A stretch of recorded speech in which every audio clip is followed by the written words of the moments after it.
This video is going to be a little bit different than what I normally put out, but I think it's important. What I'm going to convey and get across is what it took for me to start a recruiting business, what I was going through in my life, and share with you all the challenges that I had to go through to get to where I am today. 10 years ago, I worked for a recruiting agency and I had a high-level job with them. I was their VP of national MSP and VMS accounts. I was traveling the country, managing very large accounts like American Express. I traveled to Jacksonville, Florida for team meetings, and I was completely blindsided. My manager asked to meet with me and told me that my job was being eliminated. I had a 4-hour drive back home to Tampa, Florida, and so much occurred for me on that drive home. I went through a lot of emotions. For me, it was an epiphany to know I never wanted to be put in that position again where somebody was controlling my future with my career. It was frustrating for me. I realized that I could do this on my own. I could start my own recruiting business. I was the one traveling to New York City and Arizona, meeting with hiring managers at these accounts like American Express, taking them to lunch, getting coffee with them in the morning, getting to know who they were, understanding their family dynamics, and just being their friend and realizing they were giving me business that we could fill. This wasn't because of the company I was working for. It was because of the effort that I put forward to get to know these hiring managers and the relationship that I had cultivated and built. It established trust and credibility. They believed in me. They wanted to work with me more than any other recruiter that was knocking down their door. So I'm like, why aren't I just doing this on my own? And that's what I did. I started my recruiting company out of my kitchen, built it to over $10 million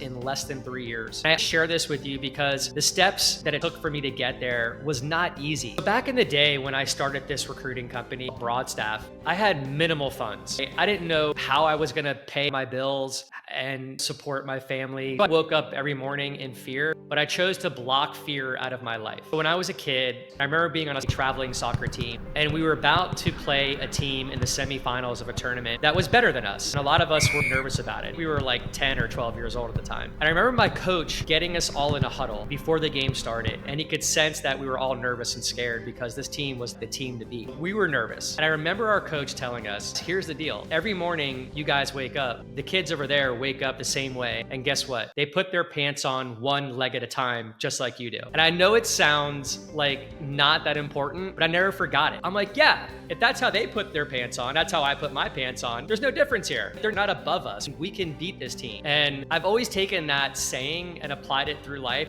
And I tie this in because when I started my recruiting company years ago after that layoff, there was a friend of mine who lived in my city in Tampa who was extremely successful with his recruiting company. He decided to start a recruiting business in the IT and medical space and grew it to like over $20 million. I remember just watching his growth and being inspired by it and realizing, man, if he can do this, I can do it. He puts his pants on just like I do, one leg at a time. And he and I came from the same pedigree. We started with a large company called Aerotech out of college. So I knew that I had the same education that he did with staffing and recruiting and the same principles, and I could apply the same process and do what he did. I never want to have to go back and work for somebody or have a boss and have them be in control of my future. That's everything for me. I can't put a price tag on that. I have that life now. I can set my schedule to take calls on Wednesday, then take a Friday off, which is what I do now. So I've earned this privilege because I made the choice and the conscious effort to never go back and work for somebody or be in corporate America. I'm okay with having a stable income, being able to pay my bills, travel here and there, having a comfortable lifestyle, and knowing that I have my own schedule. I don't have to be on conference calls. I don't have people breathing down my neck. The reality is in corporate America, for the most part, is they talk about you. I think Sally's got potential, like she's doing this, that, and the other, but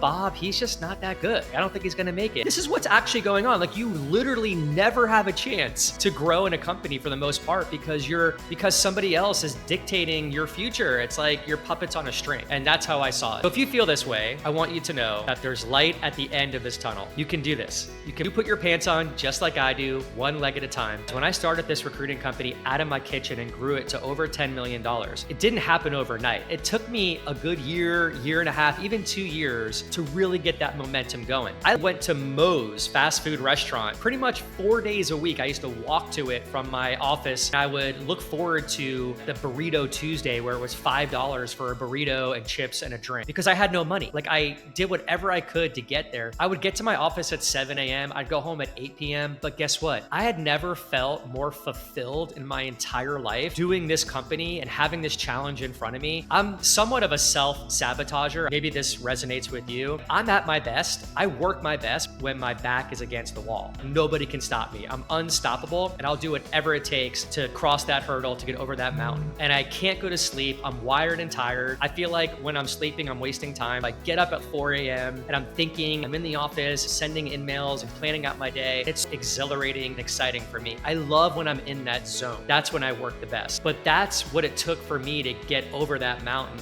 The sense of knowing that no one's gonna do this but me. Here's the beautiful thing about owning a recruiting or staffing agency. The overhead and expenses are low. You can literally start it from your kitchen. You don't need office space. You don't need employees. Back then, I was on LinkedIn every day, manually connecting with people, sending out emails. Nowadays, we have Recruitemy Leadcast, which automates LinkedIn outreach. We have AI tools. We can automate our efforts and sales and marketing, be able to scale and launch your recruiting business a lot quicker than I ever did. So if you're wondering, Russ, how do we do this? We have resources in our recruiting training site. The link is below. I created this site for people that are interested in not working for anybody anymore, getting out of the 9-to-5 grind. We have people in our group that are having accountability exercises. We have contracts modules on sales strategies, sourcing and recruiting strategies. I just start somewhere. If this video resonated with you, please go ahead and smash the like button, subscribe to my channel.